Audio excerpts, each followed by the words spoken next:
Thank you, Anand. It's always a pleasure to be back with the old gang. And this is a lot of work on atypical. I actually got an itch about looking at everything atypical in retina, actually.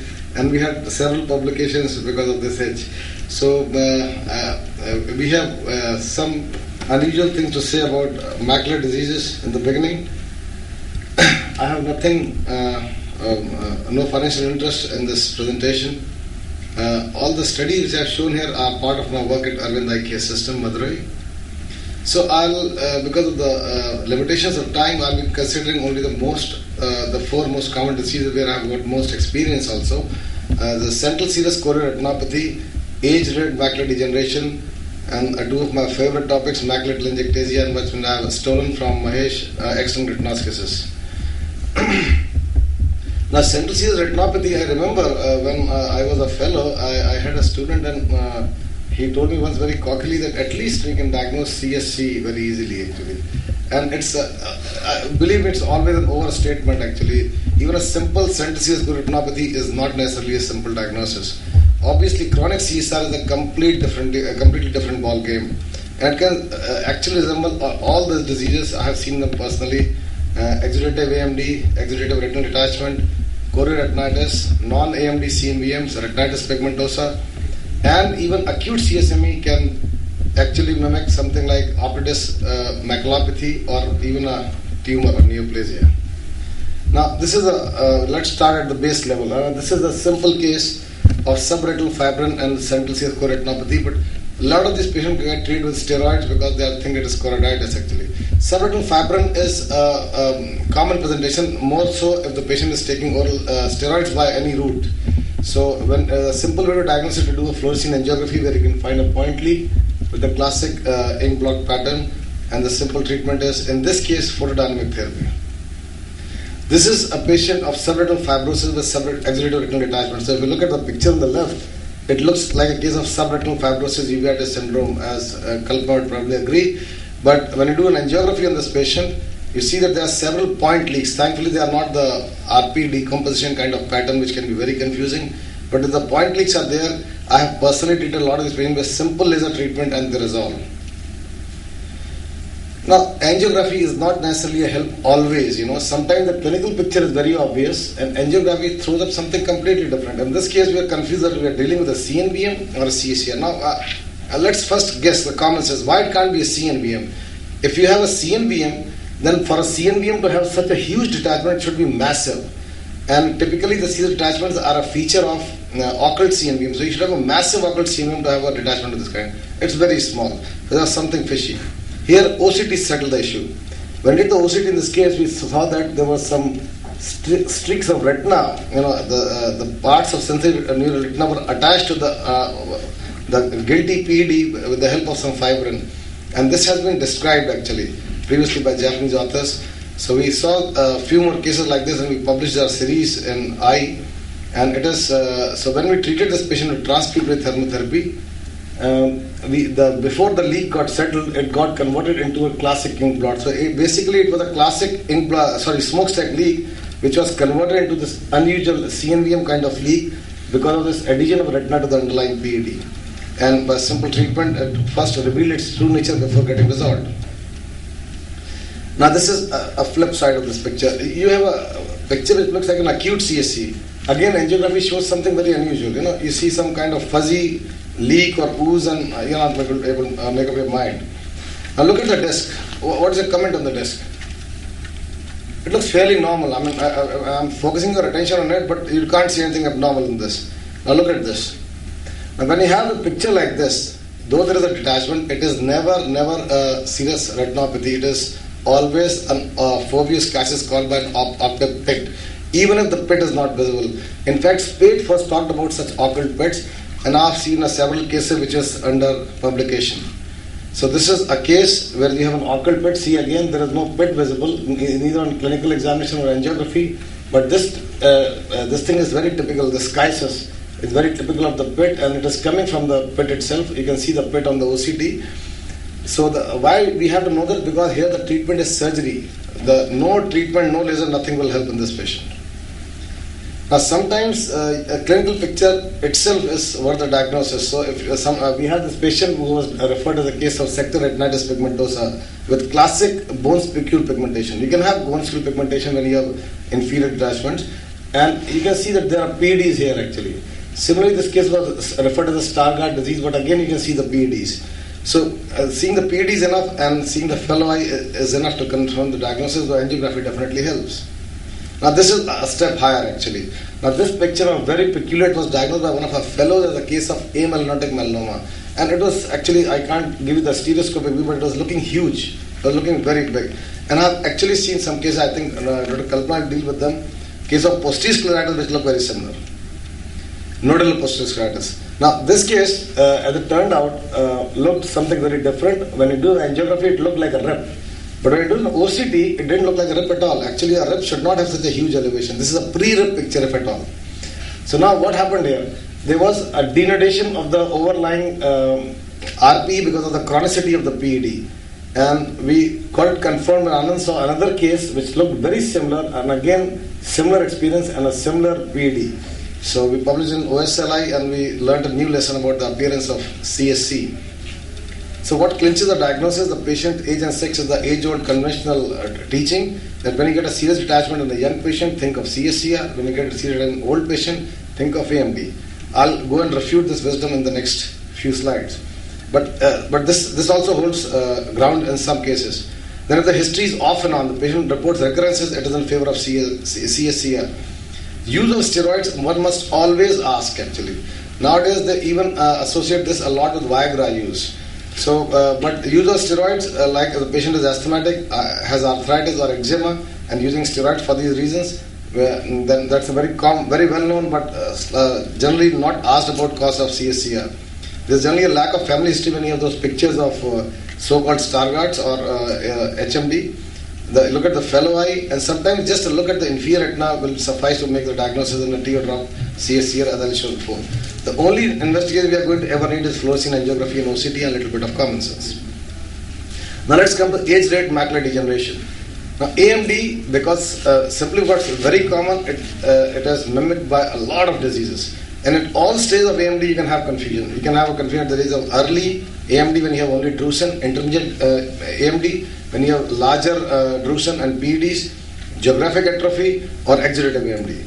And look at the differential diagnosis. Chronic CSC is the differential diagnosis in all these. So these two actually are quite a nuisance at a lot of cases. So, also because now we are seeing CSR in women also more frequently because they are becoming a lot more like men. Actually, there was a study in UK to show that the level of testosterone in women is rising actually. So, and that is related to their success in the academic fields. So this is a fact, and that's probably the reason why they are also getting CSC or the which was the domain of the males not long back. So this is a patient who looked on the clinic examination to have a lot of drusen, but was found to have a CSCR because you can see the soft leaks in fluorescein angiography. This is a patient who looked like, now this is something which will look fishy to any trained examiner, but it looks very symmetrical and bilateral. But here the key is looking at the family, which we all always miss. This case we actually published in Nature Genetics with the help of our colleagues in Iowa. But this is a patient of familial or dominant drusen. Family history was positive, it's a dominant disease. And we see the drusen extending radially also. There's generally a radial pattern, so they're also called radial drusen. The patients, you can see it in younger patients also. But the problem is if the younger patient will also become old. So if we see that in older patient, that doesn't mean that it is presenting late. It is basically that we are seeing the late presentation of an early disease. Now this is a very interesting patient which looks a lot like intermediate AMD, right? Now when you do an angiography, OCT, what does it look like? Initially you will think that it looks like a CSC, but if you look at the OCT clearly, it is not the serous retina which is elevated, it is part of the RPE also. So it's a classic OCT of Best disease. And there's another problem. If it is a young patient, then probably you will not think of AMD because it's a young patient, right? It's not age-related macular degeneration. But it's an old patient, we call it AVMD, right? Adult onset vitelliform dystrophy. And these cases many times have a normal EOG. So now that's a sticky problem. So you have to bank a lot on your training and this thing and also on the family history. Now this is a patient where there is an extensive geographic atrophy. What made us think of something different is because the vision was very good. Now when you have such geographic atrophy, the vision should be miserable. But the vision was very good, and when we did the angiography, Anand, can you announce people to put their phones in silent mode? So phones kindly put it on silent mode. We had diffuse retinal pigment epithelial decompensation and also with some foveal leaks, which made the diagnosis pretty easy. And as I said before, sometimes just looking at the lower fundus, we should make a habit of looking at the inferior fundus in all cases of serious detachment, and sometimes that settles all the problems. So you get a teardrop and then that settles it. So exudative AMD, this patient looks like in clinical examination. Fluorescein angiography looks like it's an occult AMD, but not really very convincing. Now this is again a picture of a serious detachment. Now this patient is probably a patient of a chronic CSCR because again the same logic. How much should be the size of an AMD to cause this much detachment? You don't see any AMD or any sub-RP lesion in the first place. To have an AMD cause a detachment should be generally occult. That means it should be below the RP. The RP is flat. So in differential diagnosis, the age may not always be helpful because now we are seeing CSC in old age and also in women. You have to correlate the clinical picture of the visual loss. For example, in that case of geographic atrophy, OCT and angiography again are helpful in most cases, or simply a look in the retinal periphery, and we can ask leading question about family history, drugs, and systemic disease. Now I come to my favorite. Macular telangiectasia itself is a masquerader actually. Now this disease name itself is a misnomer, because the commonest manifestation of macular telangiectasia is type 2 disease, and type 2 disease you never ever see clinical macular telangiectasia, almost never, right? Some people may say that in a very high resolution picture you can, but on a default examination you don't see them. So that's why it's called occult telangiectasia by gas.